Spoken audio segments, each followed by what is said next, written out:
Lo stand di Make in Nuoro, Alessandro Luzzu, parlaci un po', tu che eri presente anche 2 anni fa alla Maker Island, però questa volta a Maker Faire Sardinia, tutt'altra storia. Sì, ovviamente non possiamo non partecipare, anzi siamo orgogliosissimi del lavoro che ha fatto Antonio Burra e tutto il team del Fab Lab di Olbia di riuscire a portare la Maker Faire e fare la Maker Faire Sardegna. Con gioia, con entusiasmo siamo venuti qui, abbiamo portato un po' delle ultime lavorazioni, perché è vero, sì, ci sono stati 2 anni, ma l'innovazione non si è fermata, anzi in certi mesi ha avuto anche un'accelerata. Come gruppo dei maker e dei Fab Lab della Sardegna abbiamo dato una mano a costruire dei presidi sanitari, ma questi li abbiamo presentati anche l'anno scorso. Quest'anno invece, ecco, quello che stai riprendendo sono soluzioni che abbiamo sviluppato negli ultimi mesi per risolvere quella che è la mission del Fab Lab di Make in Nuoro, risolvere i problemi delle aziende del territorio. E in che modo? Trovare soluzioni che siano molto spesso funzionali alle specifiche produttive del nostro territorio. Questi mesi stiamo iniziando a lavorare bene anche su usare le tecnologie abilitanti per raccontare i prodotti culturali, quindi vedrai degli oggetti di arte sarda, di bronzetti, un modo anche sì, per... Vedo qua un Ciusa, vai, illustrami pure. Ecco qua. Un'elaborazione di una maschera di Mammutones, c'è un'interpretazione di un Giganti Montiprama, si parla molto di Giganti Montiprama in queste settimane, stiamo provando a studiare dei modi. Ma come vengono creati? Questi, come tutto quello che gira un po' nel mondo maker, ha questa particolarità. Si parte da un file, quindi qui abbiamo dei tecnici che elaborano, disegnano il modello 3D e poi delle macchine a controllo numerico che eseguono e riproducono quello che è stato disegnato col modello 3D. E cosa cambia però, ecco, da una lavorazione di questo tipo, innovativa, quindi si parla di 3D, alle lavorazioni invece artigianali tout court, come le immaginiamo, l'artigiano che si mette lì e crea? Paolo, stai toccando un po'... Ora ti faccio litigare. No, è il tasto dolente oppure la linea di ricerca che stiamo portando avanti, è quella che si viene definito artigiano digitale. Ti posso dare la mia versione. Così come 100 anni fa un artigiano non usava l'elettricità ma usava il fuoco e quindi aveva un processo produttivo, mentre oggi qualunque artigiano usa l'elettricità, ecco, da oggi in poi l'artigiano userà il modello 3D. Quello che stai guardando, quelle 2 statuette gialle, sono in realtà un modellino di 2 statue che sono realizzate da un artista sardo per un suo incarico nelle isole Faroe. Questo è il modellino che noi abbiamo fatto. Poi le opere vere sono alte 2 metri e sono fatte in bronzo, ma ha utilizzato le tecnologie per sperimentare, per aiutarsi nel processo produttivo. Senti, invece sono curioso, parliamo di arte, stiamo vedendo anche qua delle figure anche simpatiche, ma passiamo all'utilità che possono avere questo tipo di creazioni anche in ambito medico. Sì, questo stai combinando un'altra delle attività che vengono fatte da Ailun, che gestisce il Fab Lab Make in Nuoro, insieme al centro di simulazione medica Simannu, dove il nostro scopo è quello di formare. Adesso, hanno infilato una mascherina stampata in 3D che non c'entra niente in quel panel. Per renderlo meno horror, forse. Horror sì. Queste sono delle ferite, quella è un'esibizione di una competenza che si chiama moulage, che i miei colleghi che si occupano del centro di Simannu sono diventati molto bravi a generare con delle tecniche cinematografiche di teatro, delle ferite particolari nel caso di abrasioni o specifiche a seconda della patologia che dobbiamo andare a ricostruire sui modellini, sui robot che utilizziamo, affinché la simulazione sia il più veritiero possibile. Invece qua vedo un ragazzo che stavo per dire, poverino, gli hanno fatto l'occhio gonfio, però lo vedo anche qua l'occhio gonfio, ricreato. Questo, guarda, hai trovato in questo frame il connubio tra Meki Nuoro e Simannu. Utilizzare la tecnica, ad esempio la stampa 3D per fare degli stampi siliconici e dei modelli, stampa 3D che è il risultato ad esempio di una risonanza magnetica, quindi partiamo da un file vero, da un file da un esame sanitario. Quello stesso file viene interpretato, utilizzato con una stampante 3D per generare il modello, che può essere utile al medico per prepararsi, oppure nel nostro caso per addestrare degli operatori a affrontare una patologia o un caso particolare senza avere un paziente vero tra virgolette davanti. Cosa stiamo vedendo? Esatto. Questo che stai vedendo è l'ultimo grosso progetto che ci ha tenuto impegnati negli ultimi mesi ed ne andiamo veramente orgogliosi. Questo è il robot, il nostro Kuka, che sta fresando uno dei 68 pannelli che abbiamo realizzato per conto della Fondazione Nivola, Museo Nivola, per una ricostruzione in scala 1:1 di un'opera che Nivola fece negli anni 60 con la tecnica del sandcasting per il negozio Olivetti di New York. Ora quest'opera, che ha una dimensione di 90 metri quadri, sono 22 metri per 4,60, è conservata all'Università di Harvard. Durante i mesi della pandemia, con un progetto, Harvard ha scansionato questo modello, hanno trasmesso il file in Italia, abbiamo costruito un gruppo di lavoro fatto dal CNR di Pisa, dal CRS4 di Cagliari e da Meki Nuoro, che ha riprodotto fresando in polistirolo. Questi pannelli sono stati poi trattati e sono esposti, anzi vi invito ad andare a visitare la mostra al Museo Nivola. Su questi pannelli è stato fatto anche un'interpretazione artistica, veramente un bellissimo mix di uso delle tecnologie su un'opera d'arte, per un nuovo modo di dialogare, di comunicare, di usare i linguaggi dell'arte. Alessandro, grazie davvero per il giro che ci hai fatto fare. Ci sei anche domani? Sì, assolutamente. Perché noi stiamo facendo dei giri virtuali, ma ovviamente l'invito è a venire a vedere, Siamo no? qua per raccontare tutte altre cose. Ciao Alessandro. Proseguiamo allora il giro nella parte finale della Maker Faire Sardegna, che riaprirà le porte domani mattina, domani pomeriggio, per l'ultimo giorno di fiera. Adesso vediamo anche qualche altro banchetto, siamo nello specifico nel banchetto di Fab Lab Sardegna Ricerche con... Buonasera, io sono Fabrizio e con me c'è Davide. Ciao Fabrizio. Davide è forse più timido, no? Parlerete, dai, tutte e due se volete. Allora Fabrizio, dici un po' cosa vediamo nel vostro banco. Noi abbiamo portato prevalentemente dei modelli relativi a un progetto che abbiamo in corso, si chiama Gioielleria Digitale. È un progetto di formazione e divulgazione dedicato ad artigiani e docenti, in cui in collaborazione con Dam Academy spieghiamo come la stampa 3D può essere inserita all'interno dei processi di produzione tradizionali dei gioielli. Quindi è tutto creato con stampa 3D?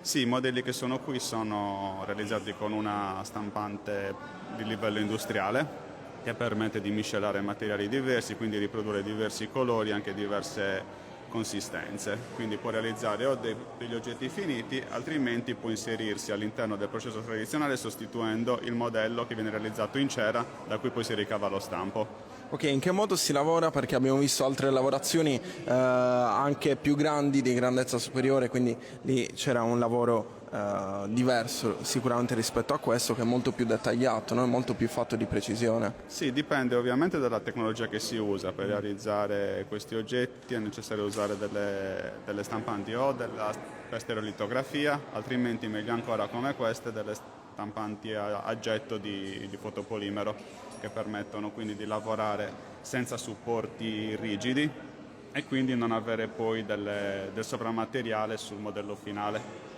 Perfetto, invece questo sto inquadrando, cos'è? Quella che sta inquadrando è un dispositivo che può produrre dei suoni, è stato chiamato drone machine. Produce dei ronzii con delle altezze e dei timbri diversi. È il risultato di un corso dedicato a tutti, non aveva requisiti specifici di partecipazione, in cui veniva spiegato come realizzare un circuito elettronico e come realizzare poi il case con con un software di modellazione una stampante 3D.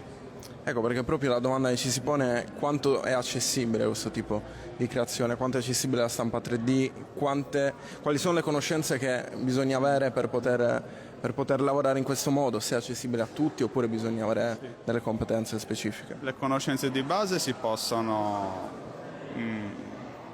ottenere in qualche giorno, insomma, anche utilizzando dei tutorial di YouTube, magari proprio in una settimana qualcuno è già in grado di realizzare qualche semplice oggetto, poi ovviamente si va ad approfondire il tipo di lavorazione che è di maggiore interesse. Non è necessario avere una stampante 3D in quanto ci si può appoggiare poi a dei service per la stampa, quindi a livello economico è accessibilissimo, bisogna solo dedicarci un po' di tempo, ovviamente come tutte le cose bisogna concentrarsi un po' di più all'inizio, poi ci si prende confidenza e si va più spediti. Invece proprio sulla realtà Fab Lab Sardegna Ricerche, da quando è nata? Il Fab Lab Sardegna Ricerche nasce nel 2014, da allora diciamo che si tratta di un Fab Lab un po' atipico perché appartenendo a una interregionale molte volte disponendo magari di risorse finanziarie si è puntato più anche su corsi di formazione piuttosto che sul semplice oggetto stampato, sul semplice service. E quindi è da questo infatti che ancora adesso portiamo avanti questi progetti sulla scia di questi progetti anche questo di fabbricazione digitale, sulla gioielleria digitale, abbiamo seguito altri progetti sulla robotica. E anche su questo progetto Fab Sound diciamo riprende sempre all'interno di questo pacchetto. Ce ne saranno anche degli altri in futuro. Grazie della spiegazione. Voi ci sarete anche domani? Sì, ci sarete anche domani, così l'ultimo giorno di fiera potremo anche potremo vedere dal vivo il vostro banchetto e la vostra realtà. C'è il Cipnes vuole parlare? Sì, che vuole parlare, una battuta ce la dice.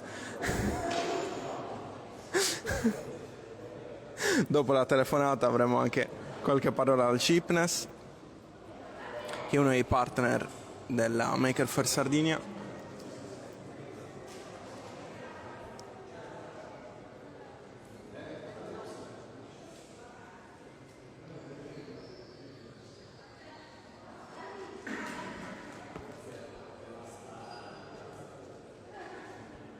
Adesso facciamo qualche secondo di pausa, ci spostiamo e mostriamo un'altra parte della fiera.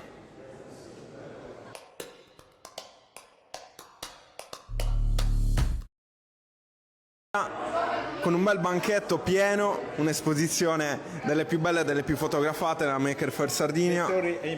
Dettori e maker. Le scuole che si rendono partecipi, e parliamo in particolare con Professor Cecchini, il tutor del progetto Dettori e Maker, all'animatore digitale del liceo Dettori di Tempio. Bene, prof, ci spiega un po', ci illustra cosa vediamo qua? Allora, l'idea era quella iniziale del recupero ambientale della plastica.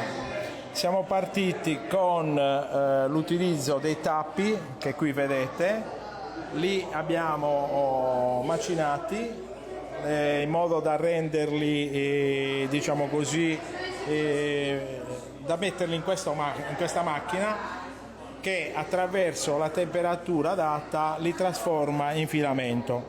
Il filamento passa in questo macchinario, noi decidiamo lo spessore e poi lo avvolgiamo in una bobina che è quella che ci consentirà poi per stampare in 3D gli oggetti. Quindi proprio realmente si passa dal tappo, che è così, agli oggetti che stiamo vedendo qua. Quest'anno gli oggetti che abbiamo creato sono i monumenti principali della città di Tempio Pausania. Qui avete una rappresentanza dei principali monumenti, abbiamo il municipio, abbiamo le chiese storiche, la rotonda e il carcere, abbiamo anche dato l'opportunità ai turisti eventualmente che vogliono vedere la città di Tempio, di rendersi conto di che cosa offre, e poi attraverso questi QR code che vedete vi dà la possibilità di capire i cenni storici di ogni singolo monumento. Quindi questa è l'idea di fondo, è stata quella di raggiungere l'obiettivo anche di promuovere il territorio.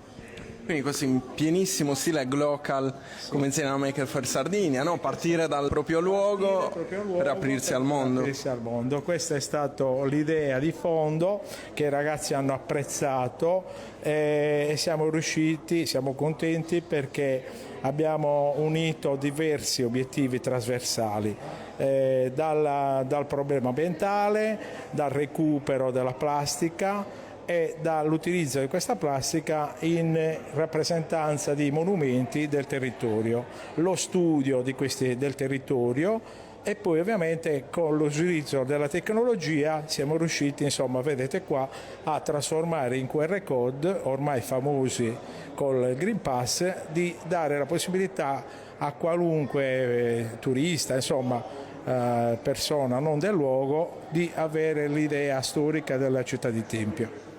Prof Cecchini, quanto ci avete lavorato? Quanti studenti? Com'è stato il lavoro? Allora, il lavoro, questo è un progetto che è partito nel 2019 con l'ausilio del contributo della Fondazione Banco di Sardegna, però poi in pieno Covid non abbiamo avuto l'opportunità di recarci al laboratorio per la stampa diretta. Quest'anno, ovviamente, col contributo del progetto PON dell'Unione Europea, siamo riusciti a creare, o perlomeno a sviluppare il progetto direttamente in laboratorio. Il progetto ha avuto una durata, lorda di 30 ore, però credetemi che c'è impegno notevole a casa dei ragazzi. Soprattutto poi tutto è stato fatto in modo divertente, perché ovviamente i ragazzi si sono divertiti sia a studiare e in questo caso anche ad agire, insomma. Prof, è bellissimo, ci pensa anche che si potrebbe ampliare il progetto e fare anche magari altre città, una Sardegna in miniatura, insomma. Guarda, proprio adesso con i colleghi dell'Istituto Industriale di Oristano, ai quali è piaciuto tantissimo sia il nostro, però anche noi abbiamo apprezzato il loro progetto, ci siamo proprio scambiati il numero cellulare, perché poi a settembre ci dobbiamo concordare per unire il nostro progetto con quello loro. E ci sarà da divertirsi, perché abbiamo in mente di ricostruire, ve lo dico in anteprima, di ricostruire la Sardegna, tutti i monumenti principali di tutta la Sardegna. Grazie professor Cecchini anche per l'esclusiva, per la notizia che ci ha dato. Buona fiera anche a voi, ci rivediamo domani. Certamente, mi aspetto. Nell'ultimo giorno di fiera.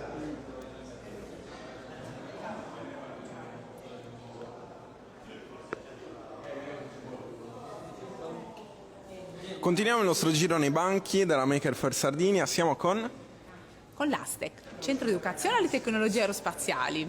Ah, bene, ecco, ne ho sentito tanto parlare in questi giorni, non avevo capito foste voi. Dimmi un po' cosa avete portato. Cosa facciamo noi? Noi ci occupiamo di divulgazione del settore dell'aerospazio. Quello che vogliamo fare effettivamente è avvicinare questo bellissimo settore alla popolazione e renderlo veramente un pochino più accessibile. Lo facciamo tramite eventi divulgativi, ma soprattutto ci rivolgiamo agli studenti e abbiamo qua i nostri percorsi formativi. Cosa consiste? Abbiamo una piattaforma multimediale, l'ASTEC Lab, che consente agli studenti di potenziare le abilità STEM progettando un sistema aerospaziale. Nella fattispecie, gli studenti delle scuole superiori progettano un drone che ricevono sotto forma di kit didattico da assemblare, e invece qua abbiamo il progetto per i bambini delle scuole elementari che progettano in classe con il supporto degli insegnanti sulla piattaforma proprio il razzo, che poi noi stampiamo sulla base delle loro scelte progettuali e glielo inviamo sotto forma di kit da assemblare. Qual è la risposta da parte dei giovani e dei giovanissimi? È molto bella, sono sempre tutti molto entusiasti, i bambini sicuramente danno il contributo maggiore, la soddisfazione maggiore è quella dei bambini, ma veramente a 360 gradi la nostra attività devo dire che piace anche agli adulti. Grazie per aver fatto questa panoramica sull'attività dell'ASTEC. Sarete presenti anche voi anche domani, l'ultima giornata della Maker Faire. Grazie. E poi un'altra battuta dal creatore del robot pittore, l'abbiamo già sentito ieri durante il corner, però adesso abbiamo il pittore che è nel pieno della sua creazione, nel suo momento creativo. Sì, in questo momento il robottino sta eseguendo un dipinto, devo dire la verità, non ho bene idea cosa uscirà, perché lui in qualche modo interpreta le istruzioni che io gli do in modo tale da creare un dipinto sempre diverso, che io a priori non conosco, per cui anche per me è una scoperta vedere quello che uscirà alla fine. Come potete vedere lui sta prendendo i colori, ha il pennello e riporta questi colori sulla carta e decide poi una sequenza delle figure che deve dipingere in modo autonomo e quindi, come dicevo, si potrà capire solo alla fine realmente lui che cosa ha dipinto. E stiamo vedendo qua alcune creazioni già fatte da Russolino, giusto? Si chiama Russolino. Questo robot, sì, in onore di Luigi Russolo, che era un artista futurista e quindi secondo me ben rappresentava il fatto di avere una macchina che potesse dipingere. Ecco. E qui potete vedere di fronte a voi una serie di dipinti, sono di due tipologie, ci sono i dipinti astratti che sono basati su formule matematiche e che lui dopo riproduce sulla carta, e poi ci sono dei dipinti invece figurativi. Questi sono basati su fotografie elaborate da intelligenze artificiali che poi con una serie di algoritmi vengono tradotti ugualmente da questo robot sulla carta. Il tutto nasce dal fatto che io non so dipingere, però desideravo tanto avere questa possibilità. Poiché sapevo costruire le macchine ho realizzato questa. La sera noi invece di guardare la televisione guardiamo questo robot che fa i dipinti. Però ti sentivo prima, dicevi anche il processo creativo è bello ma a volte anche frustrante, no? Perché i quadri che tu ti aspetteresti poi non sono invece così, non vengono come li avevi pensati. Questo per due motivi. Uno, io non sono, come dicevo, un artista, di conseguenza non ho molto sensibilità per i colori. Alle volte faccio un dipinto e poi mi rendo conto che cromaticamente è sbagliato. Questa mattina ne stavamo facendo uno proprio qua alla Maker Faire, è passato un bambino e mi ha detto "ma non si mette l'arancione con il verde", mi ha detto, e in effetti aveva ragione, non stava assolutamente. Altre volte realizzo degli algoritmi basati su formule matematiche che però non risultano gradevoli da un punto di vista grafico. Magari io ci investo anche una settimana e alla fine mi rendo conto che sono in un vicolo cieco, per cui in questo senso alle volte è un pochino frustrante fare questa attività, però mi piace molto perché per me mi permette di esprimere comunque la mia creatività nei modi che mi sono consentiti. Alessandro, grazie, uno dei protagonisti in assoluto della Maker Faire Sardinia. Ci ritroveremo domani perché stiamo trasmettendo, lo ricordiamo, stiamo trasmettendo in diretta da Instagram, ma l'invito è a venire dal vivo al Museo di Olbia. Ciao, buona serata. Arrivederci. E si conclude così anche quest'altro giro nella Maker Faire Sardinia. Proprio in conclusione si stanno chiudendo le porte e chiudiamo virtualmente anche noi la diretta dal Museo Archeologico di Olbia con l'invito a venire domani. Si riaprirà di mattina, poi anche di pomeriggio ci saranno gli ultimi eventi dedicati alla Fiera dell'Innovazione. Ciao!